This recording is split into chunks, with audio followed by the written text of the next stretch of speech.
So, what is encapsulation? Encapsulation is an object-oriented programming concept where we hide internal data and control access using methods. This prevents user from directly modifying sensitive information. Ang encapsulation daw kay mag-hide og internal data o control access using methods. Natay example dire. Example scenario. Encapsulation. Title na to is Issue Library Borrowing Account Secure Member Data. Natay scenario. Caraga State University Library wants a simple system where students can borrow books but borrow limits or penalties must be controlled. Students must not directly change their borrow count or penalty balance. Only through approved methods controlled access. Encapsulation hides internal state and control access via method properties. Mag-create daw ta og system nga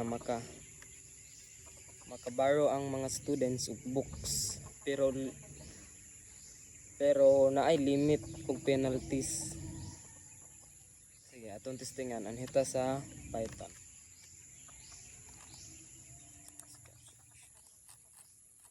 So mao ni ang akong code. Diri nag-create ta og class library account.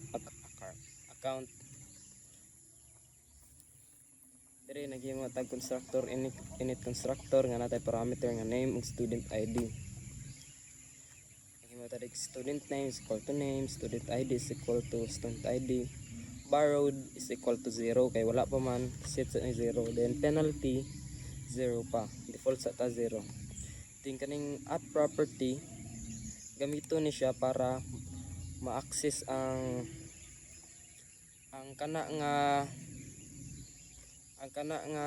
methods pero dili siya ma-modified, bali ma-display lang siya pero dili nimo siya ma-outro like maghimo kag like penalty. Gamitan nimo add property para ma-display lang ang methods pero dili nimo ma-outro ang iyang number sa penalty. Kaya ma-outro pangit kayo no. Ma-outro ra ikaw ri hapon mag-outro. Then naghimo ta diri og methods or function. Gitawag siya borrowed. Then nag-return na siya og self penalty. Borrowed then nag-return siya og self borrowed ay. Then sa penalty mao gyapon ko nag-return siya dire og self penalty. Yarang ipang display ang borrowed ug ang penalty. Dire naghimo na pud tag other nga methods gitawag og borrow book.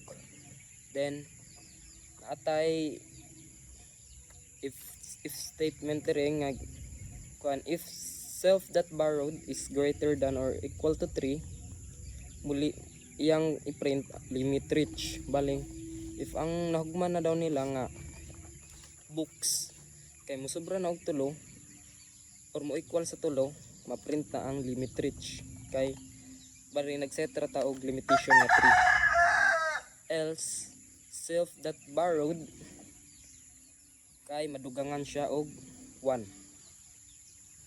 Then i-print din niya ang book borrowed. Then naghimo na pud ta diri og other methods nga gitawag og return book. Naatay parameter nga late.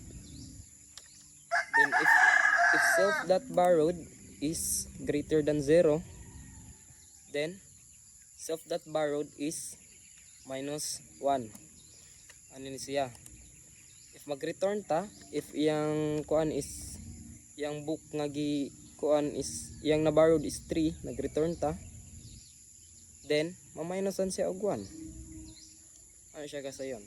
If late is greater than 0 o greater than 0, ma-penaltyhan siya. Ang self penalty plus late i-time siya sa 10. Then else no book return, wala siya naguli og book. Bali kaning diri sa if late ko no late ang kuan ang pagpasa, mapenaltihan siya nya i-times with sa 10. Ang pasabot ani late is greater than 0, bali dili siya mo adto sa negative value or 0. Kailangan gud siya taas sa 0, else no book return. Dire naghihapon ta og methods or function, kitawag og pay penalty. Natay parameter nga amount.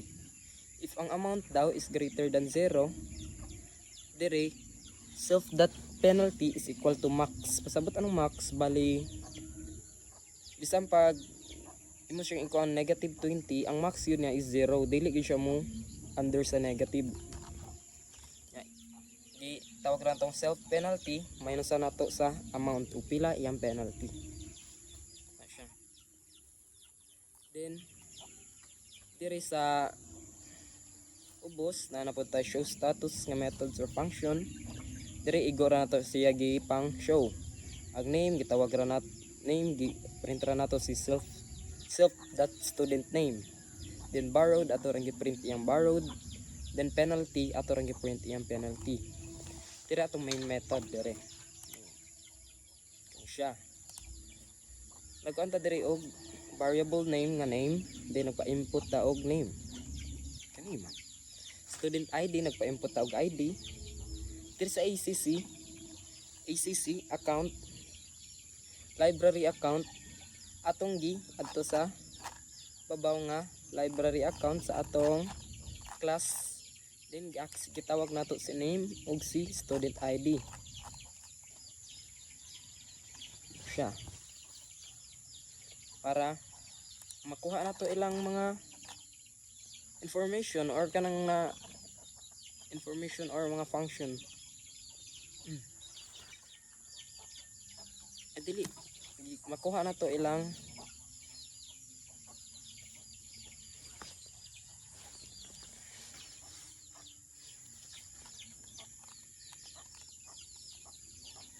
din diri sa ubos nata diri while true. Pasabot ani walang loop lang siya, magloop lang siya, balik-balik siya pangutana, ma-break ra siya if imo nang i-exit. Nata diri choice nga input \n para ma new line, borrow 1 is borrow, to return, 3 pay, 4 status, 5 exit. If iya dong choice is kuan 1 mo automatic siya ma-access niya or ang kuan nga method ang makuan is ang borrow book mo ni siya, borrow book. Kung sa tong gibutang nato dito nga mga functions mo to ang ma-execute. If dili ni siya true, ani siya sa elif. Okay? If ang choice daw niya is equal to 2, margahapon ECC that return book, ma-access niya ang return book. Dito ang ma-execute. Then if mo equal na siya, then pangungutana na po dire og input days late. Imo ding input og pila ka days na late imong kuan. I-lift na pod ug wala diri sa choice number 2, yang choice is 3. Then ang account, then ECC that penalty. Ato siya sa account that penalty kani. Account that penalty, pay penalty.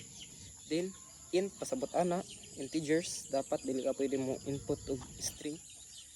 Input amount, pila ang amount imong ibayad, bayad naman ka. I-leave if wala na po diri sa choice number 3, ani ka sa choice number 4, iyarang i-show ang status.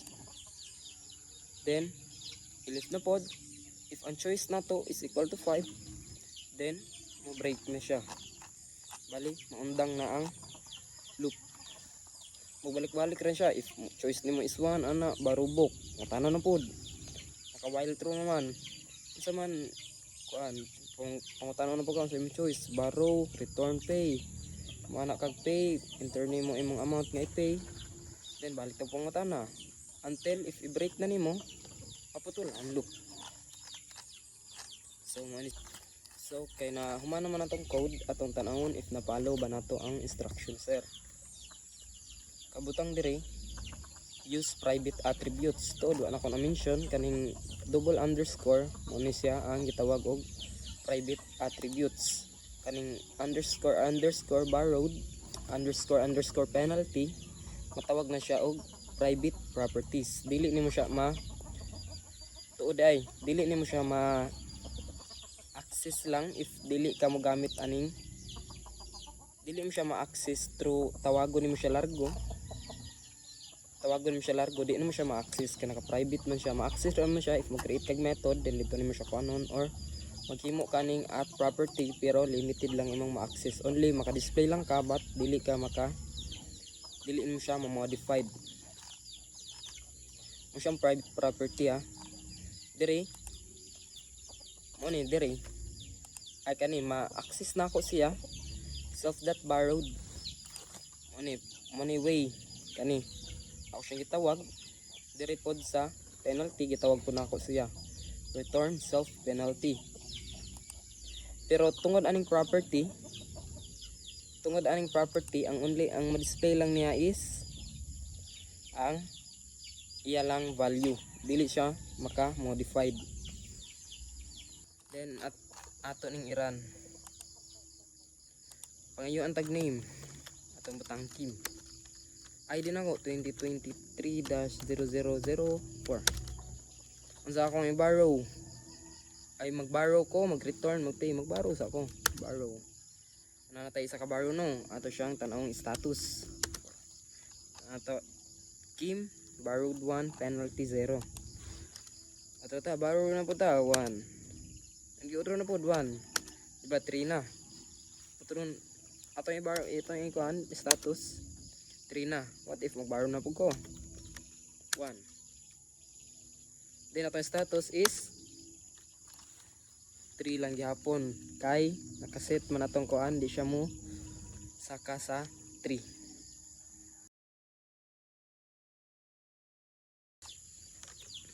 So kay humana man ta sa encapsulation and hinapod ta sa inheritance.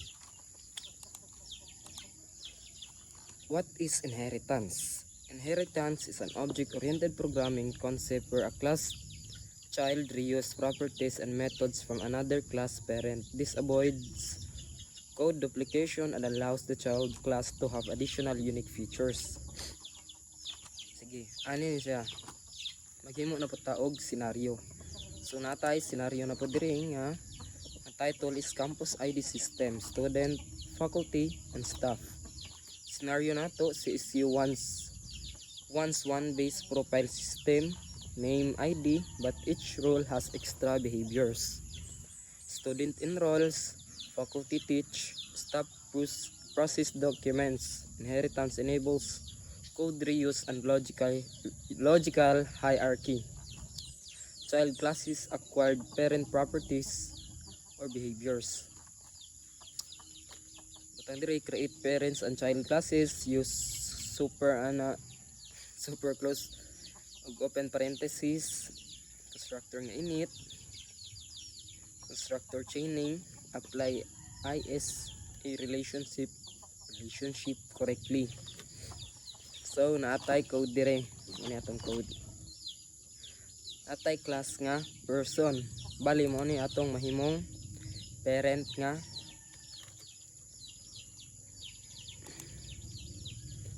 nato nga class. Then natay init constructor dire nga nay parameter nga name ug campus ID. Ato rang set sa self.name into name self.campus into campus ID into campus ID. Then napunta dire methods or function gitawag og introduce self siya parameter nga hindi na siya matawag parameter kay self is kuana na siya di na gid na. Then ang buhaton na this introduce is i-print ra ang my name is sa may input nga name, then ID self campus ID muna siya gyud mag-display. Then naghimo na pud ta diri og bag-o nga class, kitawag nato siya og student. di ba nakaingon dito nga dapat ma-inherit niya ang mga attributes or kuan method sa kuan sa kuan parent nga class. Morning atong human sa student gibutan nato, tawag nato si person. Diha niya ma-inherit ang sa inaa ni person. Dire himo pud constructor nga init name, campus ID, then kaning program. Gidugangan niya program. Kaning super is bali mao ning way nga ma-access niya ang kaning nga mga attributes kay person. Nang gi-access super, then init morning name og campus ID. Mugamit yung kay super para ma-access nimo ng mga attributes kay person. Then self.program is equal to program. Kanira yang set nga kuan kay ang name ug ang campus ID kay na set na biya sa person mo ni sila sa babaw. Then kaning program mo ni ang unique nga attributes kay student. Dira ra gyud na siya. Then kay mo na pud ta diri og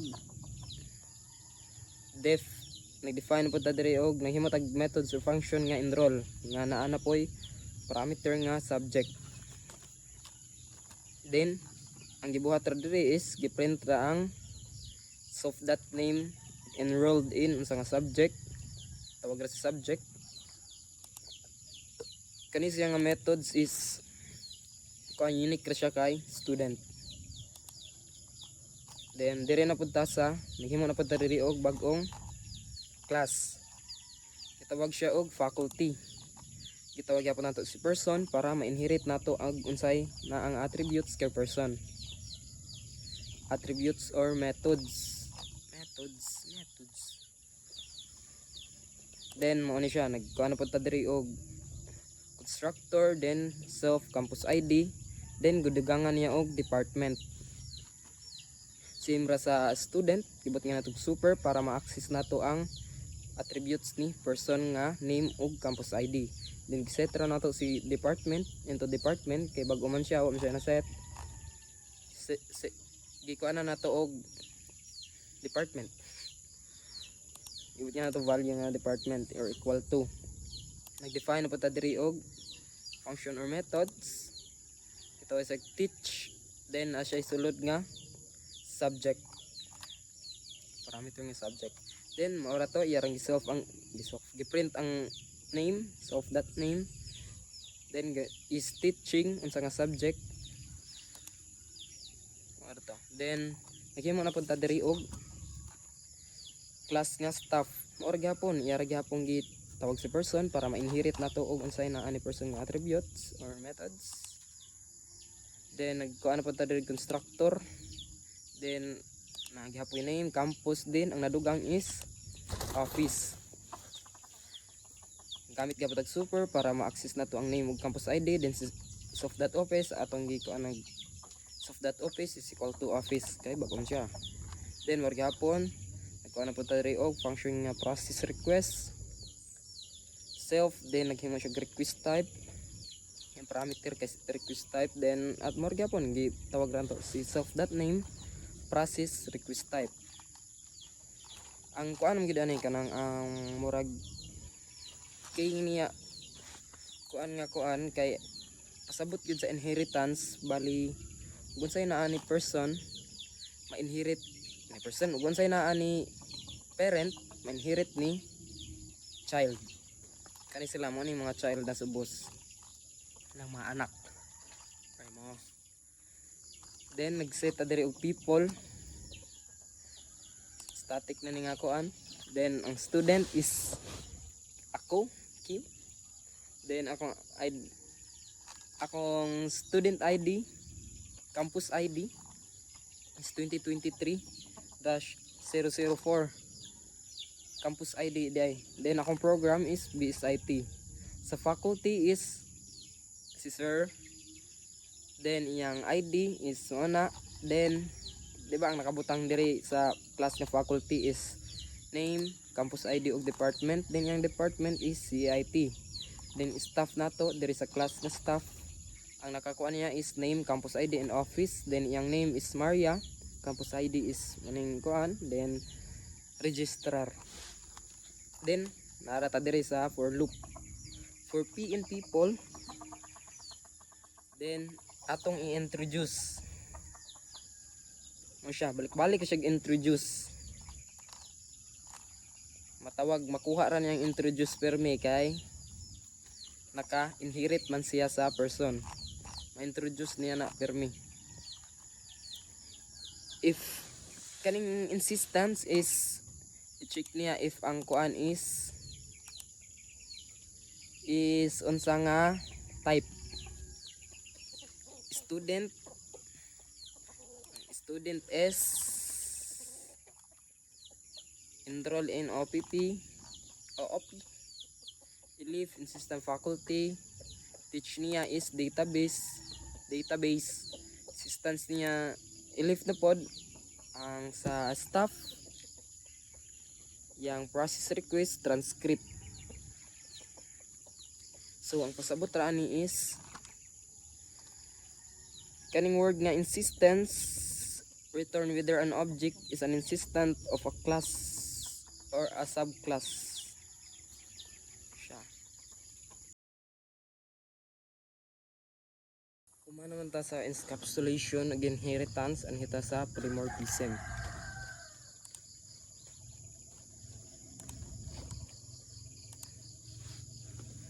So, bago ta mo kuan unsa ang polymorphism. Polymorphism is an object-oriented programming concept where the same method can behave differently depending on the object that calls it. In other words, even though different objects share the same method name, each one can do something different when we run it. This allows us to write flexible and reusable code. Then ano po ta dire scenario. Ang title is IT Day 2026 Ticketing, different ticket types, same method. Scenario na to, IT Day 2026 has different ticket categories: student pass, VIP pass, sponsor pass.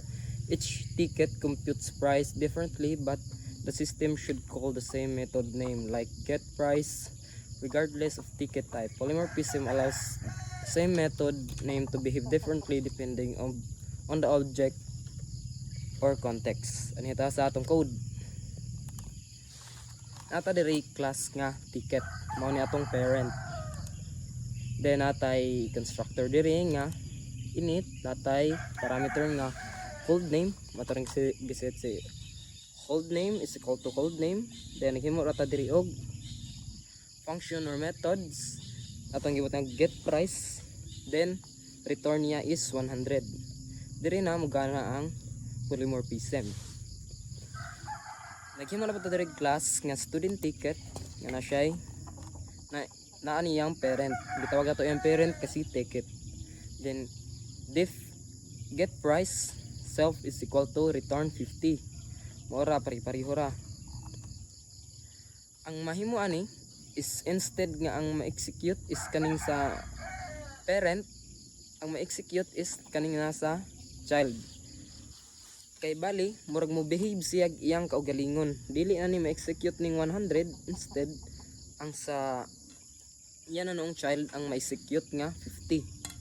Bali mura siya sa pawan ba, ang original imo siyang sa pawan ana siya. Then sa diri sa boss na naputag class VIP ticket, then gitawag nato si parent ticket, then naghimo na po diri function or methods nga return 200 plus 30. So unsa may mahitabo ani og irani nato. So bago nato ni irana ato sang tan-aw ning class nga sponsor ticket. Gyapon yang gitawag si parent. Nag-define ba diri get price, nahimo tag functional methods, then ato ra i-print is sponsored. Return nato is 0.